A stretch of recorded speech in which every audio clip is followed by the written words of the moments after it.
ام المومنین ام سلمہ فرماتی ہیں، اور الصواعق المحرقہ کے اندر بھی یہ جنات کے اشعار موجود ہیں، اور نامور مورخ اور محدث حافظ الحدیث حافظ ابن کثیر نے البدایہ والنہایہ کے اندر بھی یہ اشعار لکھے ہیں کہ ام المومنین ام سلمہ فرماتی ہیں کہ میں نے خواب میں میں نے امام علی مقام کی شہادت پہ جنات کو روتے ہوئے سنا، اور جنات کیا کہتے تھے؟ ایھا القاتلون جہلا حسینا ابشروا بالعذاب والتنکیل کل اہل السماء یدعو علیکم ونبی المرسل وقبیلی قد لعنتم علی لسان داود وموسیٰ وصاحب الانجیل اترجو امتا قتلت حسینا شفاعت جدہ یوم الحساب۔ ام مومنین ام سلمہ فرماتی ہیں کہ میں نے جنات کو روتے ہوئے سنا، اور جنات یہ بکا کرتے تھے ایھا القاتلون جہلا حسینا ابشروا بالعذاب والتنقیل، اے حسین کے جاہل قاتلو، اللہ تعالیٰ نے اس قتل کی سزا کے طور پہ تمہارے لیے دردناک عذاب تیار کر رکھا ہے۔ ایھا القاتلون جہلا حسینا ابشروا بالعذاب والتنقیل، اے امام علی مقام کے جاہل قاتلو، تمہارے لیے اللہ نے دردناک عذاب تیار کر رکھا ہے۔ ظاہر بات ہے جو خاندان رسالت کا قاتل ہے اس کے لیے دردناک عذاب ہی ہے۔ اور آگے کیا جنات کیا کہتے ہیں؟ کل اہل السماء یدعو علیکم ونبی مرسل وقبیلی، کہ تمام آسمان والے تمہارے لیے بد دعائیں کر رہے ہیں، ونبی مرسل وقبیلی، تمام نبی اور رسول اے یزیدیو تمہارے لیے بد دعائیں کر رہے ہیں، اور صرف بد دعائیں نہیں کر رہے، قد لعنتم علی لسان داود، یہ لکھنے والا کون ہے؟ حافظ بن کثیر، وہ جو بندی سکول آف تھاٹ اور غیر مقلد آل حدیث سکول آف تھاٹ سے میں پوچھنا چاہتا ہوں، جو یزید کو امیر المومنین گردانتے ہیں اور یزید کو جناب والا مومنوں کا امیر گردانتے ہیں اور امام علی مقام کو باغی گردانتے ہیں، میں اور کہتے ہیں جناب لعنت نہیں کرنی چاہیے یزید پہ اور یزیدیوں پہ، میں کہتا ہوں حافظ ابن کثیر کو تم اپنا امام مانتے ہو، چوٹی کا محدث مورخ محقق نقاد حافظ الحدیث محدث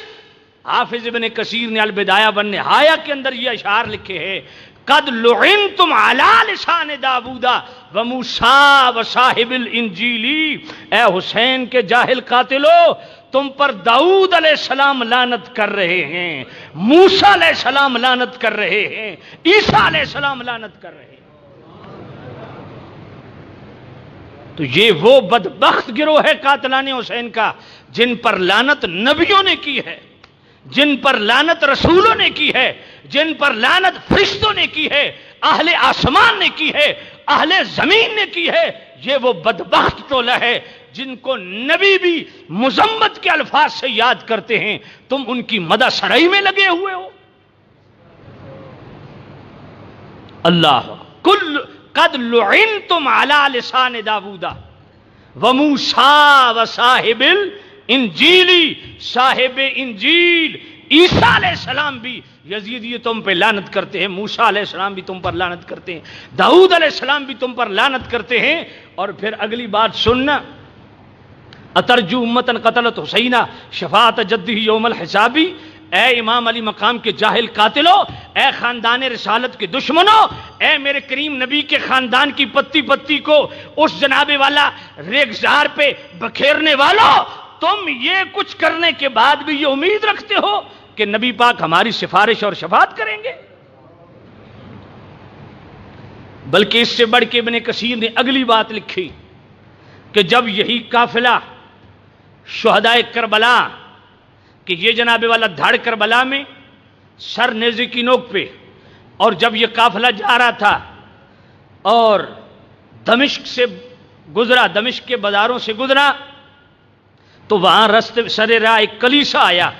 ایک عیسائی پادری وہ باہر آیا، اور اس سے ان قافلے والے یزیدیوں نے پوچھا، جو یزیدی تھی قافلے والے، انہوں نے پوچھا، کیا پوچھا کہ یہ جو تمہارے کلیسا پہ، تمہارے چرچ کے ماتھے پہ یہ شعر لکھا ہوا ہے، اترجو امتن قتلت حسینہ شفاعت جدہ یوم الحسابی، اے حسین کے جاہل قاتلو، امام علی مقام کو شہادت کے بعد یہ امید رکھتے ہو کہ نبی پاک تمہاری سفارش کریں گے؟ انہوں نے پوچھا یہ شعر کب کا لکھا ہوا ہے؟ تاریخ الخمیس کا ریفرنس یہ ہے کہ اس راہب نے کہا تمہارے نبی کی بعثت سے 500 سال پہلے کا یہ شعر لکھا ہوا ہے۔ اور البدایہ والنہایہ میں حافظ ابن کثیر نے یہ لکھا کہ اس نے کہا کہ یہ تمہارے نبی کی دنیا میں آمد سے 300 سال پہلے کا یہ شعر لکھا ہوا ہے۔ گویا واقعہ کربلا وہ عالمی حقیقت ہے جس سے صرف اسلام ہی متاثر نہیں ہوا بلکہ ادیان سابقہ کے اندر بھی اس کی یادداشتیں قدرت الہی نے پہلے سے بھیج دی تھیں، اس سے ماضی بھی متاثر ہوا، حال بھی متاثر ہوا، مستقبل بھی متاثر ہوا۔ تو سامعین ذی احتشام اس نے کہا کہ یہ اس وقت کا شعر لکھا ہوا ہے، مگر تم کیوں پوچھ رہے ہو؟ انہوں نے کہا ہم اس لیے پوچھ رہے ہیں کہ جن کے متعلق یہ شعر لکھا ہوا ہے انہی کو تو ہم نے قتل کیا اور انہی کے یہ سر تو ہم لے کے جا رہے ہیں۔ راہب نے کہا ظالمو، تم نے اپنے نبی کے نواسے کو قتل کر دیا۔ اس نے کہا مجھے دکھاؤ امام علی مقام کدھر ہیں؟ انہوں نے کہا یہ چہرہ امام علی مقام کا ہے۔ اس نے کہا ذرا آپ مہربانی کریں، میں آپ کی دعوت کرتا ہوں، آپ یہاں آرام کریں، استراحت کریں، میں آپ کے لیے کھانا بہترین تیار کرواتا ہوں، ایک رات کے لیے مجھے امام علی مقام کا یہ سر دے دیجئے۔ اللہ اکبر! راہب ہو کے، عیسائی ہو کے، پادری ہو کے دیدار حسین سے مشرف ہونا چاہتا ہے۔ یہ کیسے لعنتی ہیں کہ کلمہ پڑھ کے بھی ان کو غیرت نہ آئی، اور ایک وہ ہے جو دیدار حسین سے مشرف ہونا چاہتا ہے۔ کہا ایک رات کے لیے، کہا نہیں ہم نہیں دے سکتے۔ اچھا اس طرح کرتے ہیں 10,000 دینار دے دیتے ہیں۔ ایک روایت میں ہے کہ درہم ہے مگر زیادہ نہیں لکھا، دینار ہیں۔ انہوں نے کہا ٹھیک ہے 10,000 دینار دے، کھانا تیار کر، ہم رات تجھے دے دیتے ہیں۔ اس نے کہا 10,000 دینار کی تھیلیاں اس نے یزیدیوں کے حوالے کی، اور امام علی مقام کا سر انور اندر لے گیا، اس کو جناب والا دھویا اور رکھ کے ساری رات چہرے حسین کی زیارت کرتا رہا۔ آئے ہائے اللہ! پھر یہ کیسے ممکن ہے جو اتنی محبت سے ساری رات چہرے حسین دیکھتا رہا،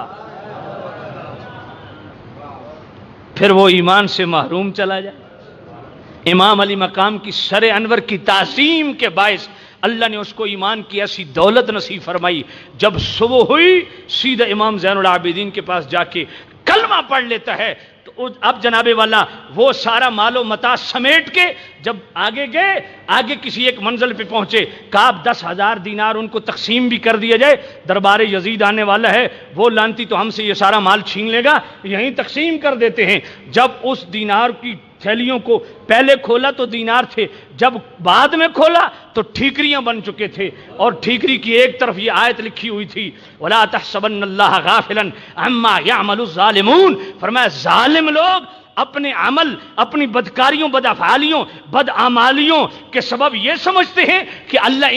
ان بد کرداریوں سے غافل ہے۔ اور اس ٹھیکری کی دوسری طرف یہ آیت لکھی ہوئی تھی وَسَيُجَنَّبُ الَّذِينَ ظَلَمُوا أَيَّ مُنقَلَبٍ يَنقَلِبُونَ، ان قریب ظالم جان لیں گے کہ کس کروٹ بیٹھتے ہیں۔ تو سامعین ذی احتشام، یہ میرے امام عالی مقام وہ ہیں